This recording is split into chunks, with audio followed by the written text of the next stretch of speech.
Poète, dessinateur, cinéaste, l'un des plus grands artistes français a vécu dans cette pépite juste derrière moi. Et aujourd'hui, on va la visiter. Essayez de deviner de qui il s'agit.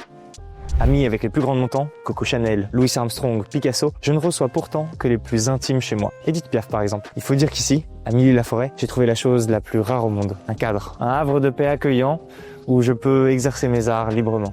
Grand fan d'opium, mon salon est un cabinet de curiosité qui alimente mes rêves. Pattes de rhinocéros, dents de narval, grue en bronze qui sert à disposer de l'encens dans son bec. J'ai passé ma vie à réinterpréter des histoires. De la mythologie aux contes de fées en passant par Shakespeare, rien ne m'échappe.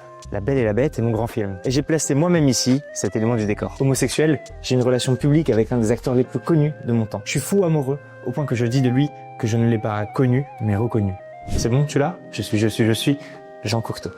Et oui, c'est ici que cet immense artiste a vécu et travaillé, dans toutes les pièces, du jardin jusqu'à la chambre. C'est ce canapé sur lequel il s'est délassé, cette vue par laquelle il a été inspiré, c'est ici qu'il a créé. Son héritage est indissociable de Milly-la-Forêt. Il a lui-même décoré la chapelle du village où il est enterré, et sa tombe porte une épitaphe aussi mystérieuse que poétique. Je reste avec vous. Alors, si tu veux plonger dans l'univers de Jean Cocteau, cet endroit est un incontournable. Et le plus pratique pour visiter la maison de Jean Cocteau, c'est de séjourner ici, au domaine de Courrens. Un écrin splendide à découvrir grâce au lieu d'exception sur les pépites de France. Je vous recommande vraiment d'y séjourner grâce aux pépites de France.